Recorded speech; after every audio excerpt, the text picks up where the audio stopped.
এটা কি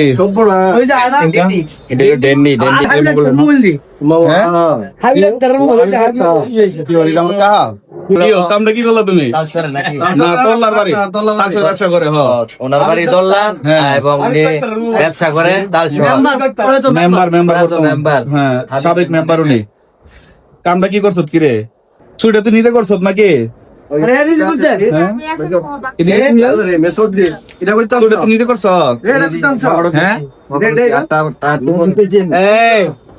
জিরা কইটা হইন না। হ্যাঁ আটটু করে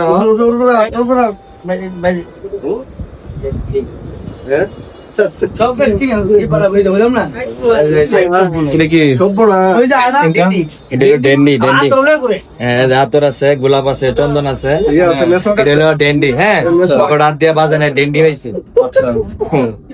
আবার আতরও আছে, একটু লাগাই ক্যামেরা নেন।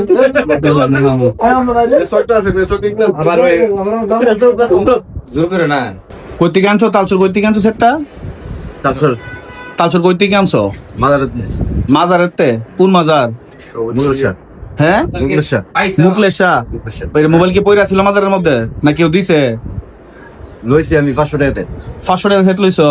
এটা কি সেট তুমি জানো? তুমি যে 500 টাকা নিয়ে আসছো সেটা বিক্রি করার জন্য তুমি বলছো ফার্স্ট টাইম বলছো সেট, আমি বলছি সেটটা করতে আনছো, তুমি বলছো আমার দিছে সেটটা লকুল্লা বিক্রি করে দিতে হ্যাঁ আমি একটা কমিশন দেবো। পরে আমি জিজ্ঞেস করছি সেটটা কার তোমার? তুমি প্রথম বলছো আমার বাচ্চা লোক লাগাইছে। পরে আমি চাপ দেওয়ার পরে তুমি স্বীকার করছো এটা ইয়াস টানা সেট। টানা সেট কে দিছে? তার সর্বাধিক দিছে তোমার সেল করে দেওয়ার জন্য, লকুল্লা সেল করে দেওয়ার জন্য। এখন তো বলছো না বিবরণ দেয় কেমন রাস্তার মধ্যে ছিল কি? বাইরে ছিল মোবাইল বাইরে ছিল? বাইরে বলতে রাস্তার সাইডে দিয়ে সেটা দোকানে ছিল না, দোকানে ছিল না। আসা যাওয়ার পথে মানে কি তুমি জানলা দিয়ে মোবাইল বাইক করে লইছো? জানালো না তাইলে দোকানের মধ্যে ছিল না, মানে দোকানের মধ্যে মোবাইলটা ছিল, মানুষ ছিল না? মানুষ ছিল না। পরে তুমি মোবাইল দিয়ে দোকান থেকে হাত দিয়ে লয়ে পড়ছো? দোকানে বলতে তুই মোবাইল সকাল আনছো? তুমি কি করো? তুমি হচ্ছে হেয়ার চুরি করে যে মোবাইল গুলো আনে এগুলো তুমি বিক্রি করো মার্কেটে বিক্রি করলে কমিশন পাও? একটা মোবাইল বিক্রি করলে কত টাকা কমিশন পাও? 100 টাকা। আর ভাই আপনাকে ধন্যবাদ। আসলে এরকম যারা এই মোবাইল গুলো নিয়ে আসে, আমরা অনেক দোকানদারি দেখছি যে কম টাকায় মোবাইল গুলো রেখে দেয়। আপনি এগুলো না রেখে আমাদেরকে জানাইছেন এবং সহযোগিতা করছেন যাতে চুরির মোবাইল মানুষ না বিক্রি করতে পারে। এই জন্য ধন্যবাদ আপনাকে।